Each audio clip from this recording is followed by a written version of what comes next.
जी बच्चों अस्सलाम वालेकुम। तो आज हम लोग क्या पढ़े हैं? आज हम लोग पढ़े हैं ब्लॉक 7 की पैथोलॉजी हीमेटोलॉजी में WBC डिसऑर्डर्स। ठीक है बच्चों, हमने इसके अंदर न्यूप्लास्टिक प्रोलिफरेशन अपनी सारी कंप्लीट कर ली थी। हमने इसके अंदर ALL, AML, CLL, CML, जो हॉजकिन और नॉन हॉजकिन लिम्फोमाज होते हैं वो भी कवर कर लिए थे। और हमारा लास्ट टॉपिक जो WBC से था वो था मल्टीपल माइलोमा। और बच्चों इसकी भी सारी जो मैंने आपको प्लाज्मा सेल, न्यूप्लाज्म और इसके अलावा मल्टीपल माइलोमा की सारी पैथोजेनेसिस और इसके इफेक्ट्स वगैरह सारे कवर करा दिए थे। आज की वीडियो में हमने इसकी मॉर्फोलॉजी देखनी है और इसके क्लिनिकल फीचर्स देखने हैं। और यहाँ पे आप लोगों के WBC डिसऑर्डर जो है ना वो सारे जो इंपॉर्टेंट डिसऑर्डर्स हैं जिनसे आपका पेपर कंप्लीट होना है वो यहाँ पे खत्म हो जाते हैं। ठीक है बच्चों, जो आपकी बुक से दिखाई हुई है मॉर्फोलॉजी में एग्जैक्टली वैसे ही एक्सप्लेन करती हूँ जैसे आपका रॉबिन्स में लिखा हुआ है। तो मॉर्फोलॉजी के बच्चों अगर हम बात करें तो हम लोगों ने सबसे पहले बात करनी है स्केलेटन के ऊपर, इससे क्या क्या इफेक्ट्स आते हैं। वही वाली बात है जो मैंने पहले आपको बताई थी कि इसके अंदर क्या होता है, मल्टीफोकल डिस्ट्रक्टिव स्केलेटल लीजन्स बन जाएंगे। मल्टीफोकल का मतलब है कि मल्टीपल एरियाज में बोन्स के अंदर और मल्टीपल बोन्स को ये इन्वॉल्व कर रहा होता है। डिस्ट्रक्टिव या फिर पंच आउट लीजन्स बन जाती हैं, वो बोन्स के अंदर बाकायदा से होल्स बन जाते हैं। इसके लिए कौन कौन सी बोन्स को इन्वॉल्व करा होता है? वर्टिब्रल कॉलम को, रिब्स को, स्कल को, पेल्विस को, फीमर को, क्लेविकल को, स्कैपुला को। इसमें आपने जो है ना वो स्कल ज़्यादा इंपॉर्टेंट है, याद रखें। इसका जो है ना वो एक्सरे या रेडियोग्राफ बना हुआ भी आ जाता होता है ऑस्पी में। इसकी जो बुक की डायग्राम्स है वो बहुत ज़्यादा इंपॉर्टेंट है। इसके अलावा बोन डिस्ट्रक्शन हो रही होती है, उसकी वजह से पैथोलॉजिकल फ्रैक्चर है। जब बोन डिस्ट्रक्शन हो जाएगी तो आपको क्या हो जाएंगे? पैथोलॉजिकल फ्रैक्चर्स होने स्टार्ट हो जाएंगे। बोन कमज़ोर हो गई है तो उसके अंदर फ्रैक्चर होने स्टार्ट हो जाएंगे। फ्रैक्चर कहाँ कहाँ पे कॉमन है? वर्टिब्रल कॉलम और फीमर में कॉमन है।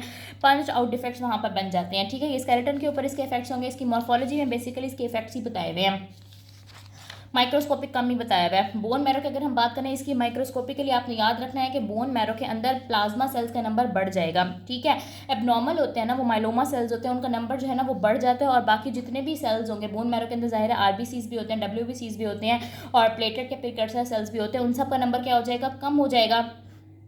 तो यहाँ पे जो प्लाज्मा सेल्स होंगे उनका नंबर बढ़ जाएगा, एबनॉर्मल सेल्स। और ये जो माइलोमा सेल्स होते हैं ना बेसिकली ये हमारे पास नॉर्मल प्लाज्मा सेल्स जैसे ही होते हैं, बस इनके अंदर क्या होता है कि प्रोमिनेंट न्यूक्लियाई होते हैं और एबनॉर्मल साइटोप्लाज्मिक इंक्लूजन्स होती हैं। किडनीज के ऊपर क्या इफेक्ट होगा? वही नेफ्रोसिस हो जाएगा, ऑब्स्ट्रक्टिव प्रोटीनिशियस कास्ट बन जाएंगे जिनकी वजह से जो डिस्टल कॉन्वोल्यूटिव ट्यूब्यूल है और जो कलेक्टिंग डक्ट्स है वहाँ पे ऑब्स्ट्रक्शन हो जाएगी और यूरिन के अंदर क्या आनी शुरू हो जाएंगी? बेंस जोन्स प्रोटीन्स आनी स्टार्ट हो जाएंगी।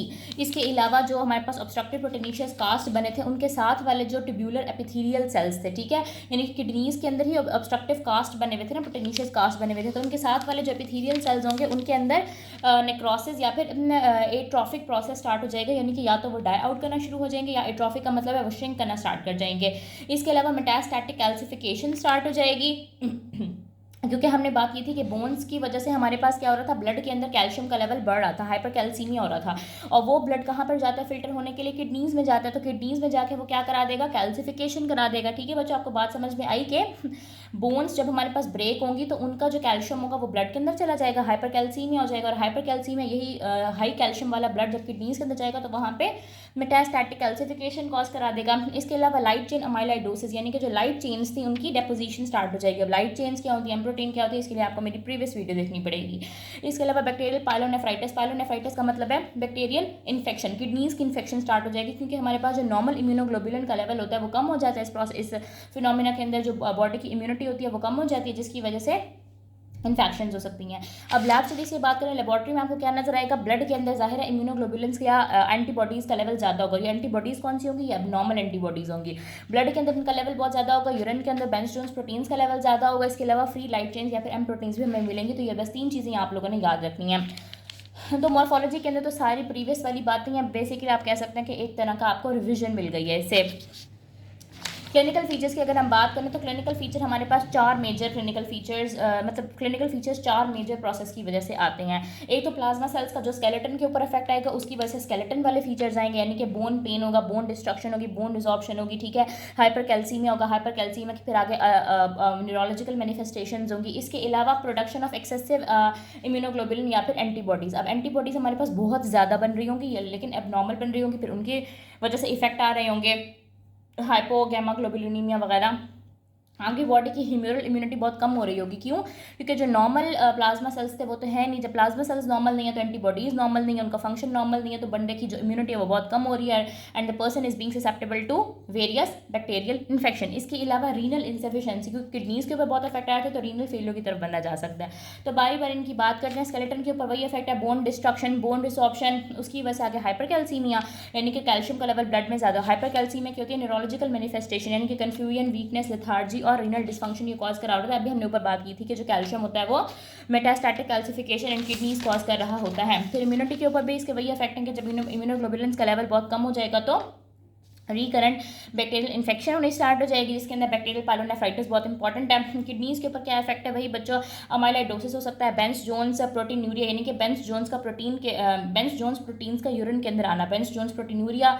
इसके अलावा renal failure, hypercalcaemia, metastatic calcification, वही बात है, सारी बातें वही हैं बच्चों, घुमा फिरा के वही एक ही बात है।